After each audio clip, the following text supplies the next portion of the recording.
Mesdames et messieurs, on est avec Jay du Temple. Jay, qu'est-ce qui se passe? Ils ont pas grand-chose de ce temps-là, man. C'est ça, hein? Dude, toi, ça doit brasser quand même. T'as passé 4 mois avec ton bébé, là. Alors, moi, le bonheur, c'est que j'ai vu mon bébé grandir et tout ce que la garderie aurait vu, je l'ai vu moi. Et c'est probablement le seul point positif de toute cette pandémie, mis à part qu'on est en train de réaliser bien des choses et ce que je trouve quand même cool. Mais sinon, blague à part, moi, j'ai travaillé plus que d'habitude. C'est vrai? Je t'explique pourquoi. Toi, par exemple, ou Arnaud, ou Matt Duff, ou des gars comme ça, vous êtes online, ça fait longtemps. Tu sais, c'est naturel pour toi de poster. À la limite, pendant la pandémie, tu n'as pas posté tant que ça, ce qui est comme pas naturel. Right? Moi, je suis un old school, man. J'ai 35 ans, mais on dirait que j'ai 120, tu vois. Pour te donner un exemple d'à quel point je suis vieux, mon neveu qui a 17 ans, il a une nouvelle blonde, ok? Alors là, le tonton qui dit, ah ouais, vas-y, montre-moi, je veux voir. Il me dit, bah, va chercher, il me donne le nom. Et là, je dis, mais je trouve pas. Il me dit, mais où tu es? Je dis, sur Facebook. Il se retourne vers son frère et sa sœur. Il fait, ah, il cherche sur Facebook. Ouais. Donc, j'ai commencé à faire ça. Qu'est-ce qui se passe, entre autres, à poster, etc. Et ça vient d'une anxiété quand tu démarres un nouveau projet que tu n'as pas l'habitude. Tu sais, j'ai pas les codes, j'ai pas les.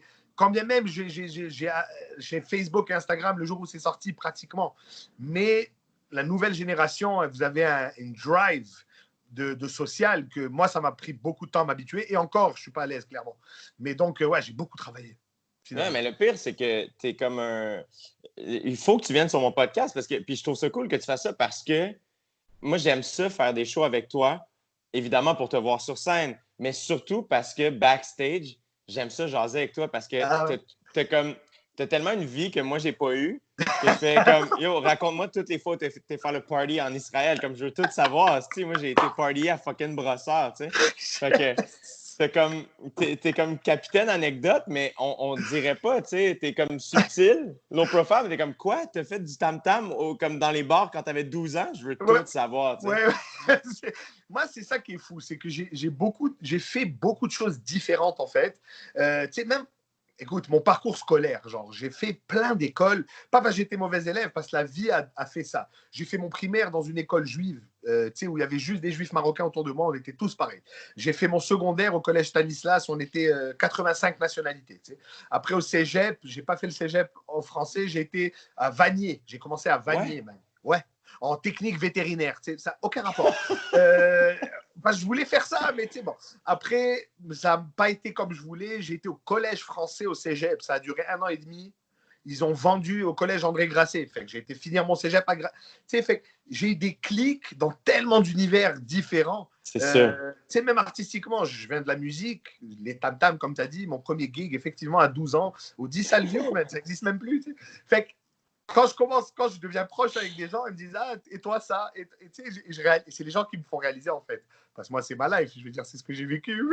Est-ce que tu as comme but, mettons, d'amener. Tu sais, parce qu'il y a beaucoup d'humoristes qui font de la musique dans leur show. Est-ce que tu veux amener ce côté-là un peu? Je sais qu'au début, tu as comme fait, non, man, là, je fais du stand-up, c'est ça que je travaille. Est-ce que dans ton show à toi, mettons, la musique. Honnêtement, je suis très tiraillé parce que j'ai commencé avec l'idée de I'll show you what I can do. Mm-hmm. And I can do a bunch of things, right? Et c'est arrivé comme ça. Je danse, je chante, je fais de la musique, j'ai joué au théâtre, j'ai fait plein de trucs. Mais après, j'ai réussi à développer un amour pour le craft du stand-up. Et je suis un gars assez puriste en général dans ce que je fais. Je fais pas mon épicerie dans un marché. Je vais chez le boucher, je vais chez le poissonnier, je vais à Jean Talon acheter des légumes. J'aime ça. J'aime quand quelqu'un sait ce qu'il sait faire. Je veux dire, tes parents, ils font du vin. Mais fuck, ils font bien, man. Ils font pas autre chose. Et j'apprécie ça. Et de notre côté, des gars comme Jamie Foxx ou Childish Gambino, tu les vois aller, c'est mes héros. Moi, ça, c'est mon but dans la vie. Parce que dans ma tête, je suis capable de faire tout bien. J'ai l'air d'un prétentieux narcissique, mais dans son non, c'est ça. I want to do real stand-up and I want to do real music. Et alors, j'ai pas réussi à trouver le mélange. Mais ça, j'ai l'humilité de dire qu'il y en a qui savent le faire mieux que moi, la musique drôle. Honnêtement. Mais ça, c'est fucking nice que possiblement la musique, sérieuse, que tu fasses ton humour d'un bar et mais c'est un long raisonnement. Honnêtement, c'est un long raisonnement parce que ça me fait vibrer autant, sinon plus. Tu sais, c'est des cordes différentes. Là. Et j'ai réalisé ça. Tu vois, la pandémie, ça m'a fait réaliser. J'imagine que c'est ça pour toi aussi. Tu sais, au début, tu disais, finalement, j'ai des vacances. Parce que ça fait quoi, là, 7-8 ans que je te connais, où tu es arrivé avec la tête rasée. J'ai du temps qui vient de la rive sud. Ouais, moi, je veux faire des blagues. Et regarde, non, mais bro, you worked your way up to quelque chose de monstrueux. C'est monstrueux là, en ce moment-là. C'est énorme. Et moi, je connais Jay. Pour moi, tu as encore Jay, le petit de la rive sud. Yeah. Et mon petit frère. Et tu vois, mais tu as pris un chemin qui t'a amené quelque part, right? Maintenant, ça ne veut pas dire que tu n'as pas d'autres skills que les gens n'ont peut-être jamais vus. Regarde Julien Lacroix. Ouais. Il est arrivé comme le petit gars de vidéo, d'Internet, Ouais, finalement, ça va être un cinéaste, le kid. You know? Adib, pareil. C'est des mecs et ce que je trouve génial au Québec, et en humour spécifiquement, on dirait qu'on nous a tellement dit faites toutes sortes d'affaires qu'aujourd'hui, les gens l'ont intégré. Ils ne sont pas choqués de nous voir arriver avec un album de musique. Non, exact.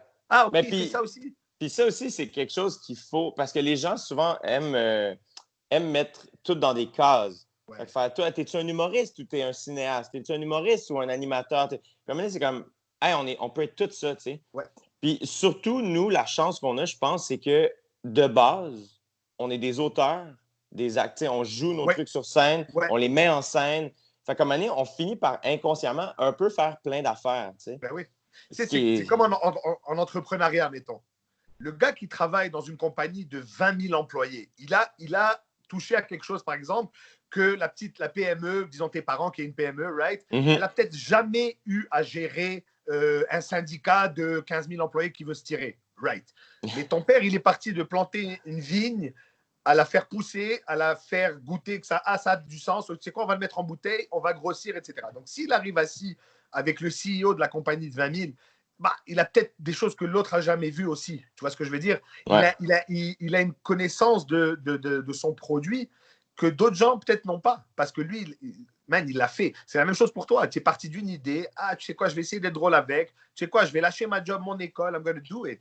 Yeah. Alors aujourd'hui, quand tu arrives à Occupation Double et tu parles à 2 millions de téléspectateurs, c'est pas un hasard, bro. You've been at it for a long time. Non, mais le pire, c'est que je pense que toi et moi, on a eu sensiblement le même genre de point de départ, c'est-à-dire moi, mettons, je sais que quand j'ai commencé à faire de l'humour, ce qu'on m'a beaucoup dit, c'est « Ah, tu as une belle présence scénique, mais tes textes sont faibles. » Et à un moment donné, je me suis viré d'or, j'ai fait « Man, je veux que personne écrive avec moi parce que je veux travailler ma faiblesse. » Puis je pense que toi, tu as vécu la même chose de faire « Dude, visiblement, il y a quelque chose. Quand tu es sur scène, on ne peut pas faire autrement que t'écouter. » Oui.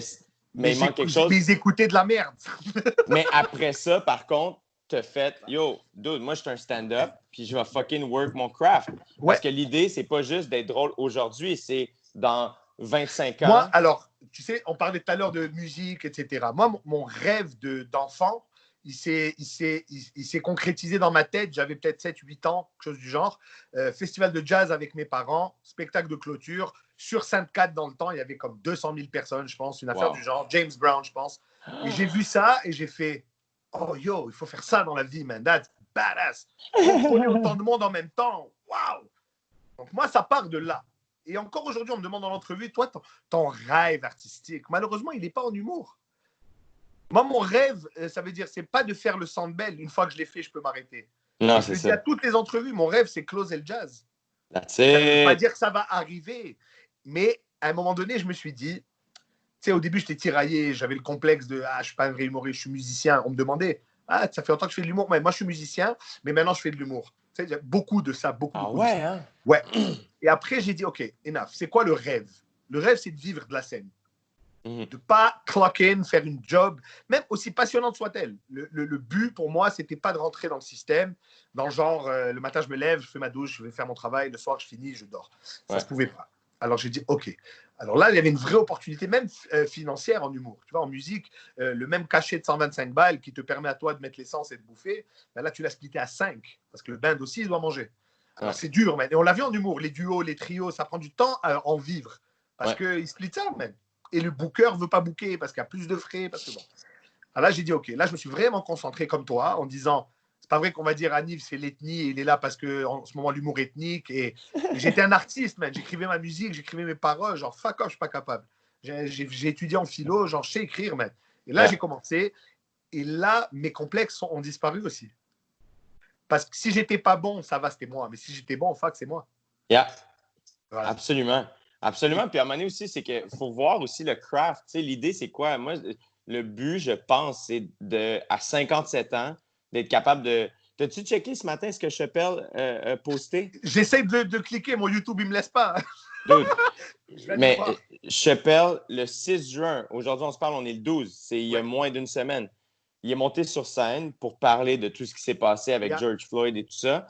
Alors que c'est frais, là. Tu sais, pour monter sur scène comme un stand-up comic puis parler de ça.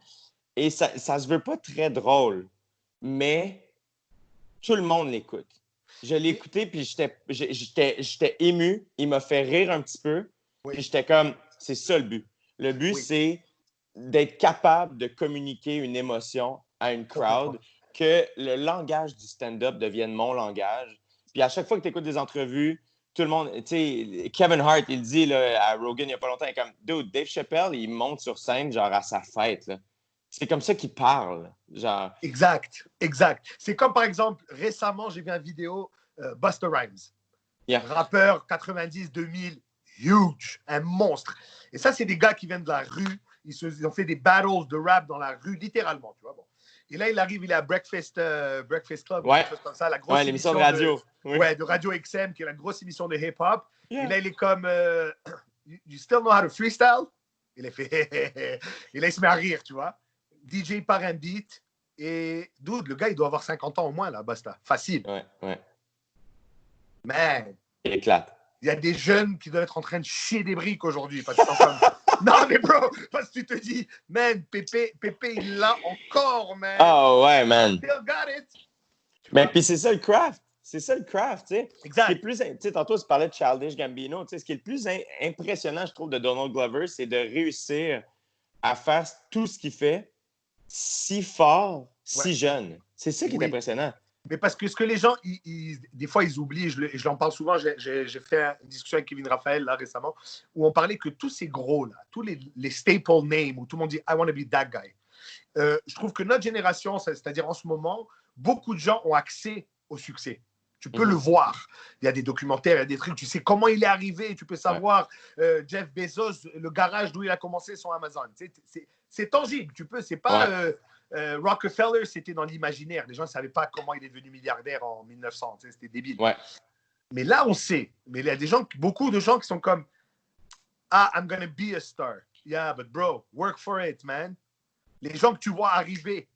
Tu sais, Julien Lacroix, moi, c'est mon exemple en humour surtout. Parce que Julien, ça fait pow pour beaucoup de gens. Moi, ce que je leur dis, ouais, fais un vidéo par semaine pendant 5 ans. Quand ça fait ça, appelle-moi. Yeah. Parce qu'il a développé tout ce qu'il est. Tu comprends? Mais, toi, pareil. Je t'ai vu dans je... des bars, man, in, out, autant que nous, sinon plus. Et tu as développé le persona. Et ce que les gens peut-être savent pas, que moi, on va peut-être le révéler aujourd'hui, mais le beau gosse Jay du Temple, moi, je t'ai vu le carve, man. Non, mais pour vrai, c'est conscience que tu as fait. C'est pas arrivé. Tu n'es pas une poupoune qui est devenue une star. Tu as dit, OK, qu'est-ce que j'ai besoin de faire pour être au top? Tu as été chercher 100 producteurs, tu as fait ta tournée, tu as fait le Sandbell, bro, tout seul. Bravo. T'es fin, mon gars. Parce qu'il y a des grosses prods qui la remplissent pas, la colisse de salle. Je te dis, c'est ça la vérité. Mais tu vois, le pire, c'est que moi, quand je suis arrivé d'un bar, je voulais tellement pas qu'on me dise que ça marche parce que j'étais cute. Which is a blessing. Je suis fucking chanceux. Tu sais, comme Chris, ma gueule plaît. You could have been an asshole. Et c'est pire. Mais on dirait que vu que je fais de l'humour, dans ma tête, c'était pas un atout. Non. Parce que j'avais comme pas ma première joke. Tu sais, j'avais pas la joke où on embarquant comme ouais, je sais de quoi j'ai l'air. Yeah, genre, exact. Fait que j'étais comme ah man. Puis à un moment donné, j'ai fait dude, je vais fucking être drôle. Ils n'auront pas le choix de me dire que je suis drôle. Ouais. Ils n'auront pas le choix. Puis et ça devient. Et ça vient en deuxième maintenant, parce que c'est d'abord l'humoriste, et même Occupation Double, qui est une émission, je ne juge pas, je ne regarde pas, moi, c'est la reality TV, c'est pas mon truc. Anyways, je t'ai vu animer. Il y a un mini sourire en coin permanent qui dit, je sais, guys. Yeah. Ça, non mais, bro, ça... Ça, ça veut tout dire. Ça veut tout dire. Dude, C'est genre, hey, je, on sait ce qu'on fait, les amis. C'est cool, man. je sais, guys, ça devrait être le titre de ma biographie, dude.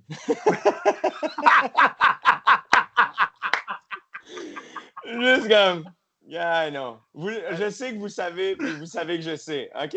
It's all good. Mais j'aime ça parce que ça, pour moi, ce qui m'a toujours reculé des reality TV, c'est le sérieux que les gens y mettaient. Yep.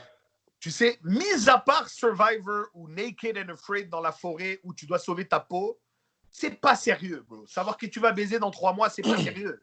Le pire, c'est que cool, moi, quand ils m'ont mais... offert la job au début, j'ai refusé parce que c'était ça. J'étais comme, ben, Ouais. pour moi, c'est pas important ce qui se passe là, c'est pas grave.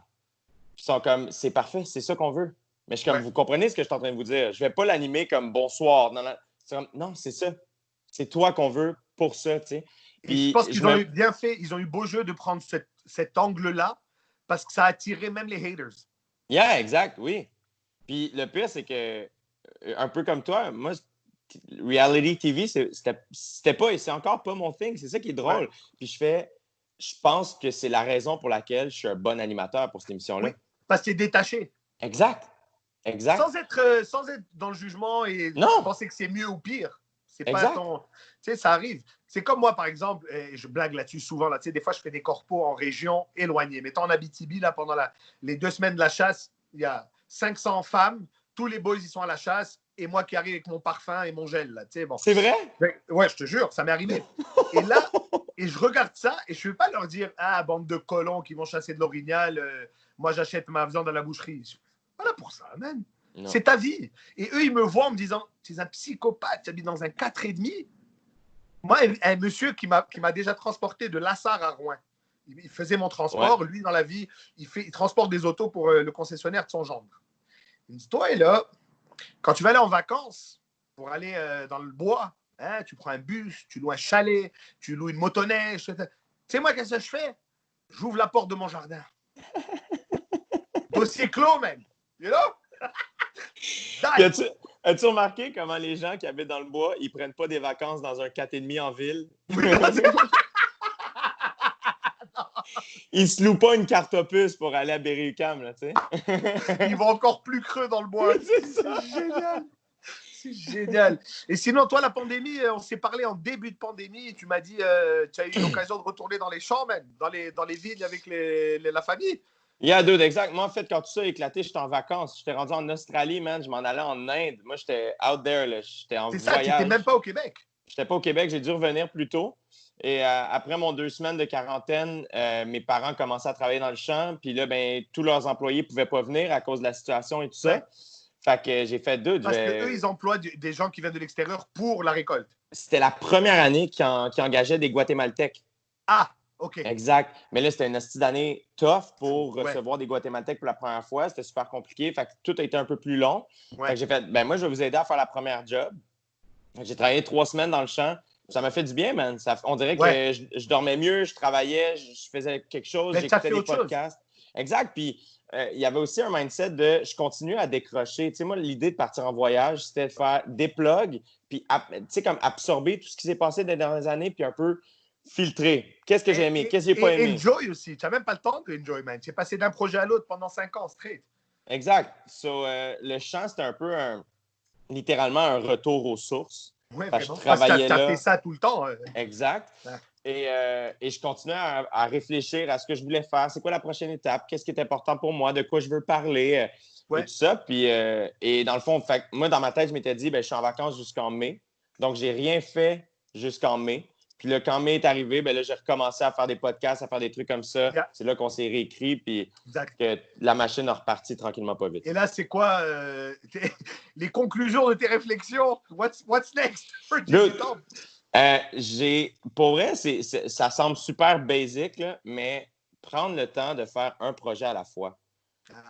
Moi, mettons, l'été passé, j'avais un été de rêve. Là, j'animais un gala juste pour rire. J'avais une émission de radio à Radio-Can. Je tournais dans une série web. J'avais des shows, name it. La consécration. C'est comme année, j'enjoyais plus rien. Ouais. J'étais juste tout le temps, demain j'ai ça. Hein. J'étais plus là. Puis j'en ai parlé avec ma soeur qui est ma gérante. J'étais comme, là, il faut que tu me rappelles de faire une chose à la fois, de prendre le temps de faire les choses. Puis dans ma tête, le stand-up va toujours être là, dans le sens, passer le soir, il y a comme quelque chose de nocturne, de comme, c'est comme une espèce de... Tu peux faire tellement avant. Exact. Dans ma tête, le stand-up, c'est mon main job, puis OD, c'est un side job, tu comprends? Ouais. Puis là, ce qui est weird, c'est qu'on on peut plus pratiquer notre main job. Moi, je capote. C'est fucking weird. Yeah. C'est fucking tough. Puis en même temps, je veux dire, je suis pas à plaindre, là, je vais vraiment bien. Mais on dirait que tout ça aussi a participé à la réflexion de faire, OK, mais qu'est-ce qui est vraiment important pour moi, tu sais? Parce que je sais que le stand-up l'est, puis en ce moment, je l'ai pas. Fait que, what do I care for, tu sais? Moi, ça m'a fait réaliser, tu vois, par exemple, j'ai toujours traité l'humour, c'est ma job. J'ai jamais dit, c'est ma passion, depuis que j'ai 10 ans, je veux faire... C'est pas vrai. J'ai été jeté là-dedans and I found out that I like it. Vraiment, c'est ça qui est arrivé. Et là, bon, on n'a pas pu faire pendant 1 mois, 2 mois, Phil Roy m'écrit pour le Wi-Fi Comedy Club. Yeah. Et au début, tu m'insultes, je ne vais pas parler dans une caméra. Là. Oh. Ça fait 10 ans que je fais des bars comme un chien. Là, je vais pas... Non, pas reculer. Et là Julie Lacroix qui faisait le booking, elle me envoie un autre message, elle me dit, écoute, voilà le lien, viens checker le show. Right. Check le show, putain, j'entends des rires, ça m'a... J'ai même pas fini le show, je la texte. I'm in. Laisse-moi quand? Next week? Ouais. Bro, je me suis préparé comme pour un gala. J'ai pris une douche, j'ai mis mes jeans, j'ai mis mes espadrilles dans ma maison. J'ai mis mes chaussures. Je te jure, hein, je me suis préparé comme un show. Tellement que j'avais pas de micro, j'ai pris une brosse à ma femme que j'ai utilisé tous les shows après. Ça fait 3 mois que je parle dans une brosse. That's Là, it. Je fais le premier show. Man, la chair de poule. Le cœur qui va me sortir, je transpire, je finis. Et là, ma femme, elle est en haut, là, elle check Netflix. Je remonte. What's wrong? Je dis rien. Fucking love it. I fucking love it. Bon, c'est venu me chercher dans mes tripes. Et là, j'ai dit, tu sais quoi? C'est pas rien qu'une job. Non, c'est ça. C'est devenu dans mon sang, man. Et là, ça m'a redonné une appréciation pour mon travail en me disant, man, je suis chanceux. Parce que ma femme, elle n'a pas hâte de retourner au travail. Mm-hmm. Moi, je ne peux plus rester à la maison. Tu vois la différence? Oui, absolument. Je me sens de la même manière. Moi, ce qui est tough, c'est que le Wi-Fi Comedy Club, mettons, je suis comme, fuck, je pense, j'aimerais ça. Thing is, j'ai 0 matériel. J'ai fini ma tournée avant de partir en voyage. Ouais. Je recommence à écrire là. Je fais, je vais pas aller me péter la gueule sur Zoom, comme, you know, je peux pas. Puis après ça, je suis comme, je fais-tu du crowdwork là-dessus? Tu sais, je suis comme, je vais laisser les choses aller un peu. Puis je verrai, mais man, ça me manque vraiment beaucoup. Puis l'autre soir, j'étais à Montréal, il est genre 7h30. Puis de la manière que le soleil était dans le ciel, comme le feeling que ça m'a donné de voir cet éclairage-là, le urge qui a monté, c'est il me semble que je ferai un show à soir. Puis j'étais comme, c'est jamais arrivé dans ma vie que j'ai eu ce urge-là et que, dans les 3 heures qui suivent, je suis pas sur scène en train de faire des jokes. Tu vois, c'est ce qu'on oublie, même ça, par exemple. Quand je réalise, man, c'est même pas choyé, c'est comme de la science-fiction. D'être capable de jouer 10 fois semaine sans être quelqu'un d'extraordinaire, ça veut dire déplace-toi, fais des open mic, fais du bordel, fais des shows, fais des machins. Et je réalise qu'on travaille comme des malades. Dans le sens, mais on l'aime alors. Mais jamais j'aurais mis ce temps-là dans n'importe quoi d'autre, man. Non. Exact. Même pas chercher de l'or dans une mine, j'aurais dit ça va, il y en a, me fais pas chier. Là. Tu sais, c'est comme, à un moment donné, tu aurais fait ton 9 à 5 pareil, et tu aurais valu pas plus de 40 heures. Mais arrive l'été et tu me dis, ouais, Neil, ça va être 100 heures cette année par semaine pendant 3 mois. Ah ouais, est-ce qu'il y a moyen de booker autre chose? Ouais. Ah ouais? Mais man, le pire, c'est que je me suis posé la question comme, c'est quand, tu sais, à un moment donné, j'ai fermé mes yeux puis je m'imaginais, tu sais, comme la vision qu'on a quand on est sur scène au bordel. Tu sais, ce que tu vois, là, la manière que les gens sont placés, tu sais, tout le monde est proche, tout le monde te regarde, tu vois tout le monde. La photo, là. Puis j'étais comme, man, que la prochaine fois que je vais être dans cette situation-là, je pense que je vais être ému. Oui. Moi, j'ai tellement hâte, là. Ça commence à parler des petites salles en région, peut-être réouvrir, etc. D'où on dirait qu'on me dit, hey, tu sais, ta Porsche 911 Turbo, elle est sortie de l'usine. Ok, il me faut un casque, des gants, qu'est-ce que j'achète? Je suis comme un fou, man. Je suis comme un fou, mais c'est là que je réalise qu'on est chanceux et que le Québec a une culture profonde de entertainment. Profonde. Et les arts vivants, au bassin de population qu'on a, je connais très peu de places dans le monde où c'est aussi, le rapport est aussi franc et intense. Tu sais, Non, je veux dire, tu as voyagé là, tu as voyagé dans le monde, tu as été dans des bars, tu as vu des bands, tu as vu des affaires. C'est mondial. L'humain aime aller se faire divertir, ça va. Mais ce rapport-là de 50 shows par année qui sortent, fucking 2 millions de billets qui se vendent, tu sais, c'est malade. On est 6 millions, 8 millions là, on n'est pas beaucoup. Mais puis c'est là aussi où que, des fois, tu sais, comment à l'époque, il y avait beaucoup de. C'est moins vrai aujourd'hui, mais tu sais, souvent on se faisait dire y a-tu trop d'humoristes au Québec? Tu sais, puis moi, j'étais comme, man, moi, mettons, à mon show, j'ai eu la chance d'avoir beaucoup d'ados qui venaient voir un show d'humour pour la première fois. Ouais. J'étais leur premier show. Puis j'aimais ça savoir. Fait que, mettons, après la photo, puis ça, souvent, c'est le parent qui fait ah, c'est le premier show de mon ado. Puis j'étais comme ah, man, t'as-tu passé une belle soirée? Puis ah, ouais, c'est trippant. Eux, en sortant, qu'est-ce que tu penses qu'ils font? Ils font dude, c'était tellement nice. C'est quoi les autres shows qui sont en ville? Bien sûr. C'est exactement. Moi, ça m'a fait ça en musique. La première fois, bon, les festivals extérieurs, on y allait tout le temps. Mes parents avec leurs chaises et tout, tu sais. Bon. Mais la première fois que tu vas voir un show, moi genre Métropolis, même, ado, là, tu sais. Tu sais, c'était quoi? Ouais, Alpha Blondie. African Reggae Man. Yeah, man, c'est grave, grave. Et tu vois, tu es là et tu vois 2000 personnes en symbiose, en train de dire, on vit tous la même chose là. Avec ce gars qui nous dit, on monte, on descend, on va à droite, on va à gauche. Ah là, là tu es comme, qui va me dire quoi faire? Où je m'inscris? Where do I go? Where do I go? Et là, voilà. Et là, j'ai une boîte avec des tickets de concert. De 15 à 24, c'était en moyenne 20 à 30 par année. Là. Fou. Mais c'est là qu'on réalise à quel point le show live, il n'y a rien de plus fort que partager quelque chose humainement ensemble. Ce ne sera jamais la même chose via un ordi. Non, ça se peut pas. Je te donne une anecdote.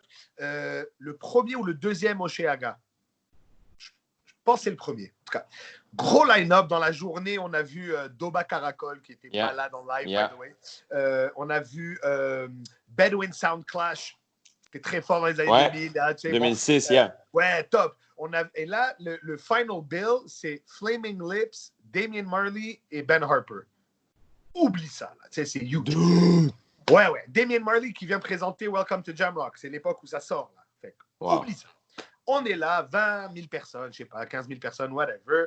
Welcome to Jamrock, bon, la guerre, tout ce que tu veux. Et à un moment donné, il a une chanson, ça s'appelle Move, où c'est la Exodus de Bob Marley avec du raga au milieu. Bon. Il commence à jouer la bassline. Pom, pom, pom, pom, pom, pom, pom, pom, et là, tout le monde capote. Ok, super. Et là, il pleut. Toute la journée, il a plu. On a des sacs de poubelle, drizzle. Il commence à jouer ça. Et là, il dit, hold up. Il arrête le band. Et là, il dit, ladies and gentlemen, Montreal, turn around. My father greeted us with a visit. Et là, on se retourne et il y a un arc-en-ciel plein. Bro, des gens en train de hurler. Pas genre applaudis. Moi, j'ai pleuré. Le gars à côté de moi, genre des cris de la guerre. Ça, jamais je vais le revivre. Regarde, je t'en parle, j'ai des frissons. Moi aussi, j'en ai. Mais à un moment comme ça, il n'y a personne qui peut me l'enlever. Là. C'est imprimé là, je l'ai senti, je l'ai vécu. Dans un écran, ça aurait été, oh putain, ils ont vécu ça. Mais là, je l'ai vécu. Là j'étais là. T'sais, alors, des moments comme ça, où au Nouvel An, moi qui dis à Montréal, est-ce que ça va? Et 180 000 personnes qui applaudissent. Bro, laisse faire, là. Je peux aller dormir, là, pour 10 ans. Moi, ça va. Tu vois? C'est clair, man. L'art vivant, ça existe depuis l'Antiquité grecque pour une raison. Mm-hmm. 3000 ans, c'est une preuve. Mais c'est là aussi que tu sens à quel point, tu sais, il y a vraiment des choses qu'on ne peut pas percevoir qui se passent entre des êtres humains. Tu sais, l'énergie, it's a real thing. Tu sais, tu le sens, là, tu sais ce que c'est. Tu as déjà kill sur scène, puis tu es comme, en ce moment, c'est probablement la conversation la plus fluide que j'ai eue de ma vie. Tu sais, un show où tu fais, en ce moment, la crowd et moi, on est en symbiose. Il y a quelque chose qui se passe. T'es exactement... Tu sens que tu les tiens, là. Ah ouais, puis eux, ils veulent se faire tenir. Oui, c'est ça. Mais comme tu parlais tantôt au Métropolis, faire dude, prends-moi tout, je suis là. Ouais. Ce que tu veux. Puis ça, c'est de l'énergie. Ça, à un moment donné, c'est comme... Asti, man, les personnes que tu as vues rentrer le plus fort sur scène, oui, les jokes étaient bonnes, mais à un moment donné, c'est il y a une autre affaire qui se passe. Et tu te rappelles, on parlait tout à l'heure de les textes, il fallait qu'ils suivent notre énergie. Moi, je suis un gars d'énergie. Moi, je suis arrivé avec ce que j'ai aujourd'hui. Je l'avais avant de commencer l'humour parce que c'est ce qui j'étais dans la vie. Mais les textes, ça ne suivait pas parce que j'écrivais comme un gars de bac en philo, 24 phrases pour dire 2 idées. Et là, bon, serré. C'est comme les accents. Les accents, je les avais avant de commencer. Je les faisais pour... Yeah. Et là, j'ai réussi à faire des vrais jokes. Et là, les accents sont revenus en force parce que là, c'était en plus. Ouais. L'énergie est toujours restée la même. On a juste renforcé le reste de la structure. Tu vois, c'est ça. Ouais, puis après ça, je veux dire, dude, c'est fucking nice. Ouais. Être bon de faire, faire des bons accents. Là. Après ça, les gens qui disent que c'est facile, je suis comme, dude, si t'es pas capable de le faire, maybe it's tough, you know? Puis après ça, d'ajouter une bonne prémisse avec, c'est comme, dude, ça te fait tuer ou ça te fait pas rire? Pourquoi tu intellectualises ça? Ouais. Man, moi, ça me fait mourir de rire. Ouais. Tu sais? Mais je pense que personne n'a la formule, parce que si on l'avait, on serait tous millionnaires et des stars, etc. Mais chacun mène sa recette pour le même résultat. C'est ça qui est malade. Yeah. Donc, on fait un cookbook avec chacun nos recettes de Let's become a star. Alors, j'ai du temps, man. Un plaisir de te parler, bro. I miss you. J'ai envie de te faire des câlins. Yo, ça m'a vraiment fait plaisir de te parler moi ce aussi, matin. Man, moi je aussi. m'ennuie de toi. Puis le peu, tu dis de se faire des câlins. T'es une des personnes les plus fun à serrer dans ses bras, man. T'es comme la parfaite shape.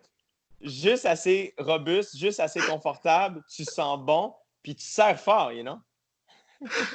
Nils, 2022, des câlins à travers le Québec.